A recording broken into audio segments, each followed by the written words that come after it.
আজকের এই ভিডিও দেখলে আপনি বুঝতে পারবেন কিভাবে এবং কেন মানুষ মাদকে আসক্ত হয়। এই অভ্যাস আসলে কি ত্যাগ করা সম্ভব এবং এর শেষ পরিণতি কি? দীর্ঘমেয়াদী মাদক সেবনকারীর অনুভূতি কি? তবে চলুন শুরু করা যাক। মাদক প্রথমে সাময়িক আনন্দ দেয়, কিন্তু ধীরে ধীরে এটি মানুষের মস্তিষ্ক, শরীর এবং ভবিষ্যৎকে গ্রাস করে নেয়। একজন মাদক আসক্ত ব্যক্তি শুধু নিজের নয়, পরিবারেরও ক্ষতি করে। অনেক অপরাধ, দুর্ঘটনা এবং পারিবারিক ভাঙনের পিছনে মাদকের ভূমিকা রয়েছে। আজকের এই ভিডিও তৈরি করার জন্য আমি 3 ধরনের মানুষের সাক্ষাৎকার নিয়েছি। 1. কিছু লোক যারা স্বল্প দিন ধরে মাদক গ্রহণ করছেন। 2. কিছু লোক যারা দীর্ঘদিন যাবৎ মাদকে আসক্ত। 3. যারা এক সময় মাদক গ্রহণ করতেন তবে এখন এই বদ অভ্যাস ত্যাগ করেছেন। যারা স্বল্প দিন ধরে মাদক গ্রহণ বা শখ কৌতূহলের বশে মাদক গ্রহণ করছেন। এরকম মানুষ যেভাবে কথাগুলো বলার চেষ্টা করেছেন আমি সেভাবে বলার চেষ্টা করছি। মাদক গ্রহণ আমার অভ্যাসে পরিণত হয়নি। আমি দেখতাম আমার আশেপাশের বিভিন্ন মানুষ অনেকেই মাদক গ্রহণ করে এবং এটা করে তারা বিভিন্ন ধরনের পাগল স্বভাবের আচরণ করে। আমার বন্ধুবান্ধবের অনেকেই এটি সেবন করে এবং তারা বলে এটা গ্রহণে নাকি অনেক অসাধারণ একটি অনুভূতি পাওয়া যায়। আমার মনে আগ্রহ জাগে এবং আমার নিজের প্রতি বিশ্বাস জাগে যে আমি এটাই কখনো আসক্ত হব না। সেই থেকেই আমি বিভিন্ন অনুষ্ঠান বা বিশেষ কোনো দিনে মাদক গ্রহণ করি। আমার বিশ্বাস এটিতে আমি সবার মতো আসক্ত হয়ে পড়ব না। দ্বিতীয় ব্যক্তি, এনাকে অনেকগুলো প্রশ্ন করা হয়েছে। প্রথম, কবে আপনি মাদক গ্রহণ করেছিলেন? উত্তর, প্রায় 12 বছর আগে। তখন আমার বয়স কম ছিল, জীবনের অনেক স্বপ্ন ছিল। আমি কখনো ভাবিনি যে মাদক আমার জীবনের অংশ হয়ে যাবে। শুরুটা হয়েছিল কৌতূহল থেকে। আশেপাশে কিছু মানুষ ছিল যারা এটাকে খুব সাধারণ হিসাবে দেখাতো। তারা বলতো এতে নাকি কাজের শক্তি বাড়ে, ক্লান্তি কমে। তখন ঝুঁকির বিষয়গুলো বুঝিনি। মানুষ যখন কোনো কিছুর ক্ষতি সম্পর্কে জানে না তখন সে সেটাকে খেলনা মনে করে। আমার ক্ষেত্রেও তাই হয়েছিল।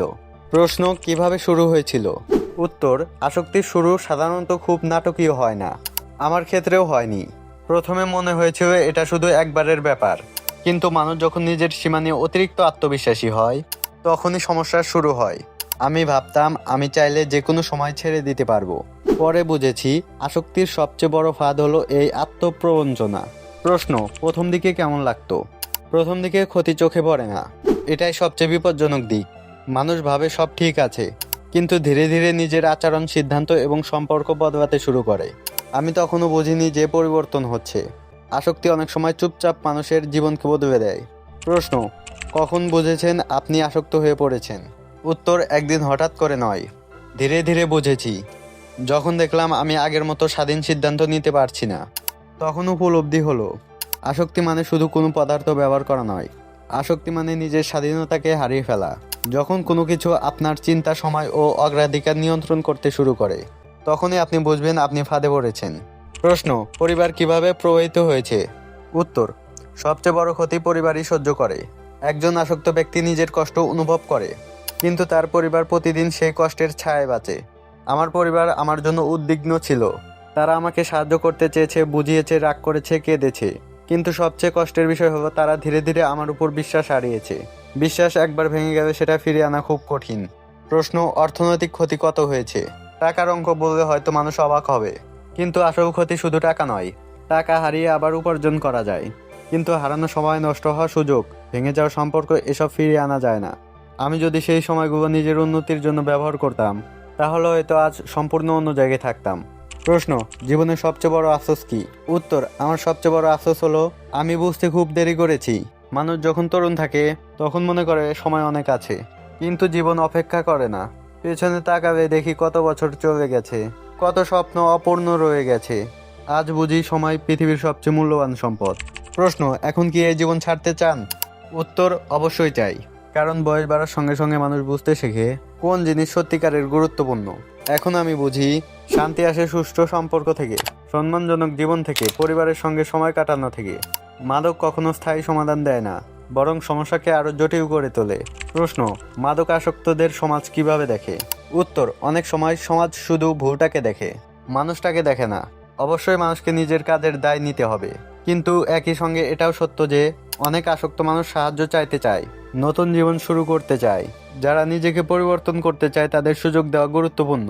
প্রশ্ন, তরুণদের জন্য আপনার বার্তা কি? তোমরা এমন কোনো সিদ্ধান্ত নিও না যার জন্য ভবিষ্যতে নিজের কাছে জবাবদিহি করতে হবে। কৌতূহল, বন্ধুদের চাপ, সাময়িক আনন্দ, এসবের জন্য জীবনের দীর্ঘমেয়াদী ক্ষতি ডেকে এনো না।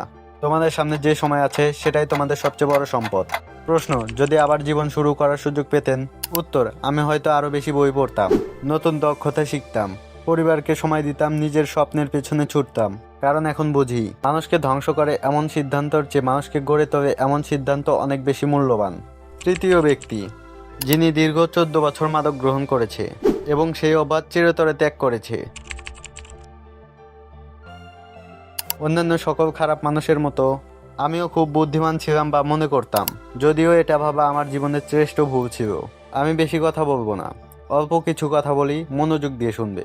আমি জীবনের অনেক মূল্যবান সময় নষ্ট করেছি এই তুচ্ছ মাদকের জন্য। আমি আবেগে বিভোর ছিলাম যখন আমার জ্ঞানের পরিপক্কতা ছিল একজন শিশু সুলভ বলে আমি মনে করি। যে কোনো মানুষ, শুধু মাদক নয়, যে কোনো অভ্যাসে যদি সে আসক্ত হয়ে পড়ে, যেমন যে কোনো কাজ, সে জানে এটা করলে তার ক্ষতি হবে এবং চেষ্টা করছে এটা না করতে, তবুও সে এই কাজ করা থেকে নিজের মনকে বিরত রাখতে পারল না, সেই মানুষটাই আসক্ত। এটা যে কোনো আসক্তি হতে পারে। এই যে কোনো আসক্তি মাদকের সমপরিমাণ অথবা তার থেকে বেশি ক্ষতি করতে পারে। কোনো মাদক আসক্ত ব্যক্তি যদি এই অভ্যাস ত্যাগ করতে চায়, তাহলে তার জানা উচিত যে মাদক আসক্ত ব্যক্তি সে একজন নির্বোধ ছাড়া কিছুই নয়। সে নিজেকে নিজের কাছে জ্ঞানী মনে করে। প্রকৃতপক্ষে সে লোভী মালিকের গোলামি করা গাধার চেয়েও নির্বোধ, যার ব্রেন কিনা মাদকের মতো তুচ্ছ জিনিসের কাছে বিক্রি হয়েছে। আমি এভাবে আপনাকে যতই অপমানজনক সত্য কথা বলি না কেন, আপনি এটা ছাড়তে পারবেন না, কারণ মাদক আপনার লজ্জাবোধও কেড়ে নিয়েছে। আপনি এমন একটা মানুষ যে কিনা জীবনকে উপলব্ধি করতে অক্ষম। আপনি বলবেন আমার অনেক পারিবারিক সমস্যা, অথবা বিভিন্ন কারণে ডিপ্রেশনে থাকেন, এগুলো কারণে আপনার মন খারাপ থাকে। তখন মাদক গ্রহণ করে আপনি সেই দুঃখ ভুগে থাকেন। এটা একজন আবথাবড়া মানুষ ব্যতীত কেউ বলতে পারে না। মাদক ক্ষণিকের আবেগ ব্যতীত কিছুই নয়। আপনি যখন জীবনকে উপলব্ধি করতে পারবেন, জীবনের আসল মানে বুঝবেন, তখন মাদক শব্দ আপনার ব্রেনকে ছুঁতেও পারবে না। কারণ তখন আপনি সুখে থাকলে সেটা খুব ভালোভাবে উপলব্ধি করতে পারবেন, আর দুঃখে থাকলে সেটাও আপনার কাছে খুবই সাধারণ হবে এবং দুঃখের সময় আপনি অনেক শিক্ষা পাবেন। এই শিক্ষা যদি আপনি একবার সঠিকভাবে উপলব্ধি করতে পারেন, তাহলে আপনি বুঝবেন মাদক তো বহু ক্ষুদ্র জিনিস, যেটা কিছুক্ষণের আবেগে আপনাকে খুশি করে, যার বাস্তব জীবনের সাথে কোনো সম্পর্ক নেই। তবে এই দুঃখ শিক্ষা জীবনকে উপলব্ধি করতে পারলে আপনি বাস্তব জীবনে তীব্র মাদকতার স্বাদ পাবেন, যেটা পৃথিবীর কোনো মাদক আপনাকে দিতে পারবে না। কথাগুলো কঠিন মনে হলেও যদি আপনি কথাগুলো একবার উপলব্ধি করতে পারেন, আমি 100% শিওর আপনি কখনো মাদক ছুঁয়েও দেখবেন না। তবে সবার এই কথা উপলব্ধি করার মতো জ্ঞান বা মানসিকতা নেই। ভিডিও যারা দেখবেন সর্বোচ্চ 5% মানুষ বুঝতে পারবেন এবং এটা প্রয়োগ করতে পারবেন। তার মানে এই না 95% মানুষের জ্ঞান নেই। প্রত্যেক মানুষের জ্ঞান আছে। পৃথিবীর কোনো মানুষ অশিক্ষিত নয়। পৃথিবীর কোনো মানুষ অশিক্ষিত নয়, তবে তারা সেই জ্ঞান হয়তো খারাপ কাজ অথবা ভিন্ন কোনো কাজে ব্যবহার করছে। আমি আমার প্রত্যেক আপনজনের জন্য চাই, যাদের আমি মন থেকে ভালোবাসি, তারা আর্থিক সংকটে পড়ুক, তারা বিভিন্ন বিপদে পড়ুক। কারণ তারা যদি সারা জীবন সুখে থাকে, তাহলে তারা পৃথিবীর বাস্তবতা উপলব্ধি করতে পারবে না। তারা পৃথিবী এবং পৃথিবীর মানুষকে চিনতে পারবে না, জ্ঞান অর্জন করতে পারবে না। এখন বলবেন বই পড়ে জ্ঞান অর্জন করবে। মনে রাখবেন, সব জ্ঞান বা শিক্ষা বইয়ের পাতায় থাকে না। এখন অনেকে বলবেন অনেক অভিজ্ঞতা সম্পন্ন মানুষ তাদের বাস্তব জীবনের ঘটনা, অভিজ্ঞতা এবং শিক্ষা বইয়ে লিপিবদ্ধ করে রেখেছেন। তাহলে আমার একটা প্রশ্নের উত্তর দিন। আপনি সাঁতার শিখতে চান, পৃথিবীর সবচেয়ে বড় সাঁতার পারে এমন মানুষের লেখা বই পড়লেন, কিভাবে সাঁতারে পারদর্শী হওয়া যায় বা শেখা যায় এই বিষয়ে সকল বই পড়লেন। এখন আপনি কি পানিতে না নেমে শুধু বই পড়ে সাঁতার শিখতে পারবেন? আশা করি আমি যা বোঝাতে চেয়েছি আপনি তা উপলব্ধি করতে পেরেছেন।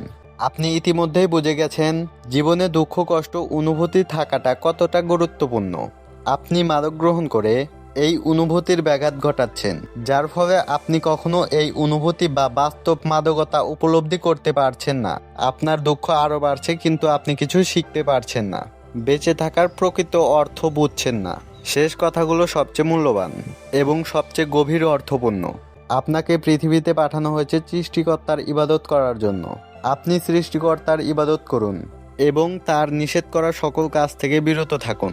মনে রাখবেন, আপনাকে অবশ্যই মৃত্যুর স্বাদ গ্রহণ করতে হবে। জান্নাতে গেলে জীবনে আর কোনো কষ্ট থাকবে না, এটা আপনি জানেন। আমি আপনাকে মনে করিয়ে দেই, জাহান্নামে গেলেও আগুন আপনার প্রতি একটু মায়া করবে না। তো এই ছিল আজকের ভিডিও। এরকম আরও তথ্যমূলক বাস্তব কথা জানতে আমাদের সাথেই থাকুন।